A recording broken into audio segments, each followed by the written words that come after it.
एक गांव में एक छोटा सा बच्चा था। उसके पिता तो थे लेकिन मां की मृत्यु हो गई थी।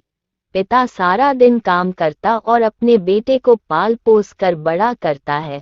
वह सारे सुख अपने बेटे को देता है जो एक मां दे सकती थी। उस पिता ने कभी कुछ नहीं मांगा, सिर्फ इतना ही मांगा कि मेरे बेटे को कोई परेशानी ना हो। दिन बीतते गए, बेटा पढ़ लिख कर अच्छा जॉब भी करने लगता है और वह शहर में रहने लगता है। कुछ दिन बाद वह अपने पिता से मिलने आता है और कहता है, पापा मुझे कुछ पैसों की जरूरत है। मैं चाहता हूँ कि शहर में ही जमीन लेकर अपना घर बना लूँ। पिता इस बात को सुनकर बहुत खुश होते हैं। सोचते हैं कि मेरा बेटा है, एक ना एक दिन नाम करेगा।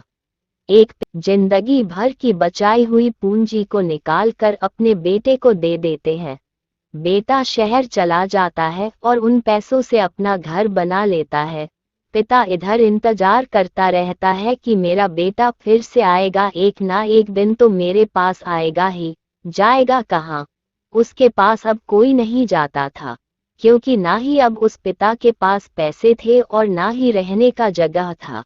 कुछ दिन बाद बेटा फिर लौट कर आता है और अपने पिता से कहता है, पापा अब आप दादाजी बनने वाले हैं। पिता को बहुत खुशी होती है। इस बात को सुनकर वह कहते हैं, तो मुझे मेरी बहू और पोता से कब मिलाएगा? बेटा कहता है, बस पापा थोड़े दिन और। पापा मुझे कुछ पैसों की जरूरत है, क्योंकि आजकल थोड़ा जॉब में खींच बीच हो रहा है, जिसके कारण से मुझे कुछ दिन के लिए सस्पेंड कर दिया गया है। पिता के पास कुछ नहीं रहता है देने के लिए, लेकिन फिर भी कहता है, अच्छा बेटा तू रुक, मैं अभी आया कुछ पैसों का बंदोबस्त करके। पिता बाद में महाजन से कुछ पैसे उधार लेकर अपने बेटे को दे देता है और बेटा पैसे लेकर शहर चला जाता है। बरसों गुजर जाते हैं। पिता सोचते हैं कि मैं तो अब दादाजी बन गया हूँगा, मेरा बेटा पता नहीं मेरे नाती को लेकर कब आएगा।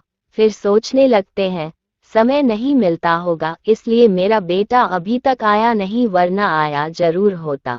तब तक महाजन 2-3 आदमी को लेकर उस पिता के घर पर आता है और कहता है कि आपके वादे के मुताबिक मैं पूरे 3 महीने बाद आया हूँ अपने पैसे ले जाने। पिता कहते हैं, मेरे पास पैसे नहीं है देने के लिए। महाजन कहता है, जब पैसे देने नहीं थे तो आपने मुझसे उधार क्यों लिया? तभी पिता कहते हैं, ठीक है रुको, मैं तुम्हारे लिए पैसों का बंदोबस्त करके आता हूँ। और वहाँ के नजदीकी अस्पताल में चले जाते हैं। वहाँ जाकर अपना ब्लड डोनेट करते हैं और अपनी एक किडनी बेच देते हैं और उस महाजन का कर्ज छूटा कर देते हैं। रहे होते हैं कि मेरा बेटा एक दिन आएगा जरूर। इस आस में जीते जीते एक दिन पिता की मृत्यु हो जाती है, परंतु उस बेटे को अपने पिता को आग देना भी नसीब नहीं हुआ। इस कहानी से आपको क्या सीख मिली, कमेंट करके बताएं और वीडियो को लाइक करें। कृष्णा जी चैनल को सब्सक्राइब करें।